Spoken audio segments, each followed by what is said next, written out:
No, it was. You didn't hit. You didn't hit. We weren't actually live. No, I thought I did. Okay. All right. Do over.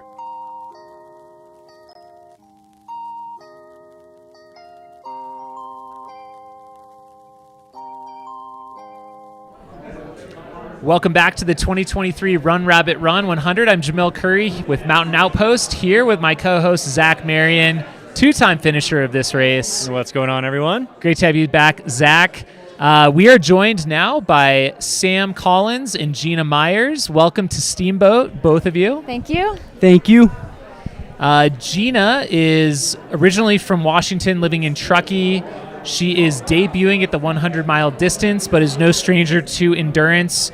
She has placed third at the Marin Ultra Challenge 50-miler, second at the Golden Gate Trail Classic 100K in 2021, and she won the Bishop High Sierra 100K in 2021 as well. Sam debuted last year here at the 100-mile distance at Run Rabbit Run, had a great race, finished fourth. Also then went on to place seventh at McDowell Mountain Frenzy 50-miler, and has had a great summer of racing 50Ks, gearing up for Run Rabbit Run again this year, including a win at the Continental Divide 50K, which I just learned about this race, but it is here in Steamboat and was just a couple weeks ago. Let's start there. Like, how does that race compare to Run Rabbit Run? Like the race course, does it share any miles with the race? Yeah, it shares. That's the main reason I signed up for it. I actually didn't know about it either until about 2 weeks before that race. The start and the finish up to Mount Warner are a little bit different routed than how the race does it. But then once you hit Mount Warner to Long Lake, it's all the same part of the course. So it kind of made sense. I was going to do my last long, hard effort anyways, end of August. So it made sense to do that race. And plus, something about when you're racing, just visualizing, seeing the course. I remember the parts last year where I was definitely feeling it at the end of the race, so it was nice to refresh that and just be back in this town. It's a beautiful town. I came out with my dad. He did the 16-miler. We really like it out here, so it worked out perfectly. I recommend it to anybody that's doing the 100-miler. Put that as your race to gear up for it. So nice training run out here. Now, Sam, you are from Utah, and you got into the sport, I guess, of longer distance running. You ran your first 50-miler, looks like, at Monument Valley in 2019, had some pretty immediate success. Did you have running background prior to that, or how'd you get into the sport? Yeah, I ran high school cross country and track, and then where I ended up going to college was just so competitive to run, so I didn't end up running in college. And I kind of stopped running, actually. I was a little bit bummed out because I always wanted to run in college. So when that didn't realize itself, I took probably about 5 to 6 years off. And it wasn't until, honestly, I started watching like YouTube videos about ultra running and seeing that stuff. And all of a sudden, like, well, this kind of looks cool. So I signed up for that 50-miler. And then, it's funny. Actually, that 50-miler, I told myself I would never do one again because the last 3 miles were so hard. I was like, oh, this is cool, off the check it list, but I don't know. I thought it over the next 2 weeks and just decided if I changed X, Y, and Z, I could do better. And yeah, here I am now, a couple years later, loving it. So it's fun. Nice. And then Gina, it looks like you ran your first 50-miler, the Marin Ultra Challenge in 2018. What's your journey into the sport? That was one of my favorite races ever, actually. I remember crossing the finish line and just jumping up and down and saying, this is so fun, because somehow the novelty of running farther than I'd ever run was so exciting to me. And I actually felt really good in that entire race, which is rare. I didn't have any stomach trouble or anything. My background came from doing Ironman triathlon, and so I had always done that. And then I just like the different aspect of trail running and how it's more free and kind of weird, and just you go through so many more journeys. It's less strict in the way that triathlon is. And so, yeah, I did that and was just hooked on trying to do greater distances and bigger challenges, and had a couple years of injury and COVID, but I'm back now and so excited to try it out. So Gina, what brings you specifically to Run Rabbit Run? Why did you choose this as your first 100-mile race? The truth is that I committed mentally to doing a 100-miler, and so I put my name in the lottery for the Leadville, and I didn't get picked. And then I was like, well, what do I do now? I'm already going to do it. So then I just looking for other amazing races. I knew this one was gorgeous. I love to run on beautiful courses in the mountains that inspire me. And so this checked all those boxes, and there's not a lottery. So I just went ahead and signed up for it. And Sam, what brings you back? You were here. You had a great race last year in 4th place. It sounds like you're someone who looks back and goes, I can tweak this and that, and I want to do better. Is that your goal this year? Is you realized what you can do better and you want to execute? 100%. Yeah. Last year definitely went way better than I even thought it would go, but there was still a ton of stuff. Like I spent 30 minutes at one aid station. Just was the first 100 too, and there's a bunch of little things that, like you said, I just looked back and said, okay, let's do this again while the course is fresh in my mind. I considered some other races, but I thought, let's just go back. You've already done it the year. It's fresh in your mind. You have a whole year to prepare. So then I actually signed up for it, I think, in November of last year. So I've spent the last year kind of planning my races and everything to build up to this race. Speaking of planning your races, we saw that you did 2 back-to-back 50Ks in June, literally 1 week apart from each other, and you were on the podium of both of those. One of them top spot on the podium. Was that part of your strategy coming into this? Was that just one of those, hey, we went and did it, why not?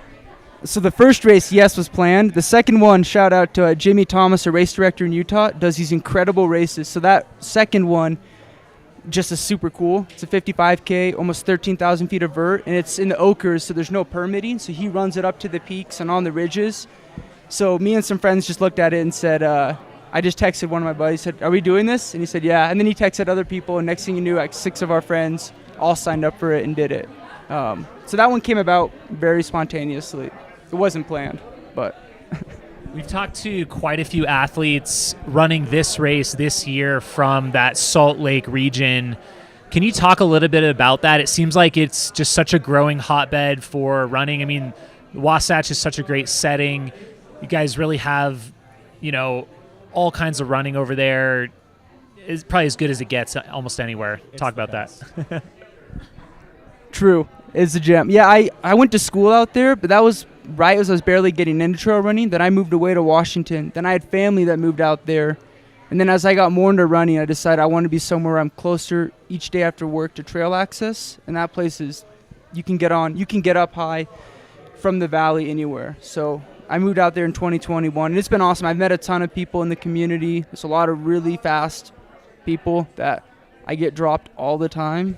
Like I have several friends that I just will run with, and I just get dropped. So I feel like that makes me better. It gets me excited doing that. Do you have some friends running this race tomorrow with you? I do, and who are they? So Jackson Bueller, I ran last year. He really helped rally me in the night section. We were running together. I met Logan Williams here last year. Matt Andreski did. I saw him a second ago. He was at the Sinks Canyon race in Wyoming.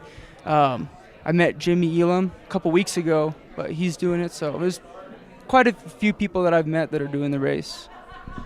That's awesome. How about you, Gina? What, for you, I guess, drew you to the Truckee area? I don't know if you moved there for running or if it's just a byproduct of it, but I'm sure there's an incredible community up there. There really is. It's so amazing. I joke with my husband all the time that we could go on a new trail every week forever and never repeat one. There's just so many, and they're gorgeous, and it's so fun because it's really snowy in the winter, and then you have that change in the summer, so you're looking forward to it all year. But what originally drew us there was actually my now husband got into medical school in Reno. So we started in Reno for a year, and I was always just looking up at the Tahoe mountains and the trees, and I said, why don't we move up there? So he does the commute. It's only 30 minutes. Best kept secret. Don't tell anyone. But anyway, that's why we're there, and we just love it so much. You said were you into Ironman triathlons before? It seems like there's quite a few athletes that are crossing over. What is that transition like as coming from a different sport? Mm-hmm.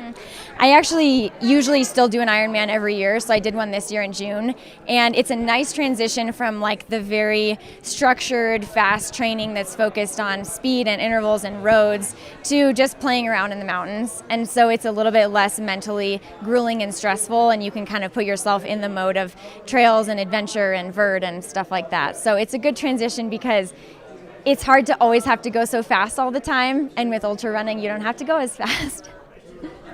Average paces wins races. That's it. That is a great quote to live and die by. Actually live and die by. It works both ways. So you're out here and you've had that competitive edge. What are your expectations tomorrow on the course? I want to hear from both of you. Sam, you're 4th place previously. I know that you're not eyeing for another 4th place finish. And Gina, what are you looking forward to? My only actual goal is to finish, and since this is new for me, I don't want to have the expectation that I will do anything incredible because I don't know what it's going to be like. I have been working with a coach, and she just encouraged me to keep going, and that even at a slow pace, you can do pretty well if you keep going. So my goal is just to experience it, and if I do well, awesome. But if I don't, there's a lot to learn, and I'll hopefully be back to do better in the future. It's been brought up before that this is a race of attrition. Those who survive to the finish line do really well, so keep that in mind. You've got plenty of experience with endurance and long, long days with 3 separate sports. You just have to focus on one now. Yeah, so Sam, let's hear from you. Yeah, definitely wanted to come back and up what I did last year. Would like to run. I've been practicing a lot, looking at the splits of low 18 to 18:30, and hopefully if I can stick to my plan there through 100K, the goal is do the same thing as last year, leave this Nordic hall, enter the nighttime, and just really rip that last segment that goes up the big climb. So that's, what I'm training for, and where that puts me, hopefully in that top mix, hopefully, but I can't really control what anybody else, but I'm hoping to run in that low 18 to 18:30. That's what I've been practicing for, at least. So I love that. Show up, run your own race, do the best you can, and whatever that puts on the table, that's what it puts on the table. Yeah. Are you looking forward to that night section? A ton, yeah. I think we've talked with other athletes about how this course is extremely unassuming, and one of my thoughts about that is the noon start is not easy. You're starting in the heat of the day. You've already been up for so many hours, and a lot of the front-running athletes have never spent a whole night out there, and so that adds a new dynamic to most athletes. You've experienced it before. Can you speak to that? Is that something that you feel adds to it, or what do you feel is the crux of this course? Well, I think the important part is 8,000 of the 16,000 feet are in the first 50K. So I think a lot of people run that really hard and forget that 100K of 8,000 feet on the back end. So what should be super runnable for the last 100K or 120K, people, this even happened to myself last year. I found myself hiking a lot of sections that hopefully this year I'm not hiking. And I even think I probably ran that first 50K too hard. So, because a 50K with 8,000 feet, that's a hard 50K. And that's what you're doing here from the get-go. So I think that's something I always try to keep in mind looking at how to break the races. If you want to be able to run the last half like you should, you got to do the first part correctly. Spoken like a seasoned vet, not just a one-time 100 runner. Wow. You've had a chance to look at the profile. What are you looking forward to out here? I guess I'm looking forward to just settling in, and it seems like the trails around here are really flowy and nice, and just kind of getting into a groove and not pressuring yourself to run too hard, especially on the downs, just kind of chilling. Don't want to rip the quads too hard in the beginning. So it should be really fun. It's a little bit different than Truckee. There's a lot more aspen groves and like undergrowth, so just enjoying and taking it all in. I'm not super stoked to run in the dark for like 12 hours, but everyone has to run through the entire night in this course, which to me just really adds a different element to strategy and preparedness, and I hope I'm ready for that, and a little coffee will help, so it should be fun. Have you done any specific nighttime runs with a headlamp or waist lamp? I have done just a few, but I have paced friends in races before through the night in Western States and Tahoe Rim Trail and things like that, so I kind of know what it's like to just be out there in a sea of zombies and just keep going. Man, I had a really great question, and it just gone. That was my bad. That was my bad. I was going to ask this, and I wasn't going to ask this, but maybe I know you guys aren't new to the sport, but maybe a little newer to the longer stuff. Who's like maybe one athlete that you guys look up to, like they're doing it right out there, or that you kind of look up to? So a friend of mine that I train with, Zach Garner, he just got 18th at CCC. If you ever want to see a cool Strava, go to his Strava. Like, I think he did 35 hours the week before CCC, like 50,000 feet. Anyways, he inspires me a ton. He just is an absolute animal. Has really fun with it, and is just, he kind of, to me, pushes the limits of like what's the norm or what's possible, just within, I don't know. I get a lot of inspiration from him, so that's my person. I'm inspired by a ton of people. Honestly, I just think everyone has their own way of doing sport and making it true to themselves. But the person who always pops into my head is my dad, because when I was 10, he did his first Ironman, and he's been doing them every year since, and he's 67 now. And I even told him this morning, he's here to crew me. And I told him, I said, you've showed up at every single Ironman you've ever signed up for. How do you do that? Because I'm like wondering for this race, does something hurt? Am I okay? Am I injured? And just, that's so amazing. So he really inspires me, just like the consistency and the grit, and just like you get it done, and it's super cool. I absolutely love that. That's awesome. Coming over from the sport of triathlon, what are some things that you're going to take from that and apply it to 100-mile distance? Well, I know what has helped me a lot in training is that I don't just run, I cross-train a ton. So I bike and swim all the time, most days, in addition to or instead of running, because I'm injury prone if I just run every day. So that's what's helped me a lot in my training and leading up to it. And it also helps me get a ton of aerobic volume without every single hour of that being on my feet. Nice, that's awesome. So you mentioned your dad is here to crew during this race. And that can be, for me, I know, like whenever I've been out here, even though you can't have pacers, but just looking forward to seeing somebody after being out there for so many hours can just be so uplifting. Is it just your father here with you, or do you have a whole crew?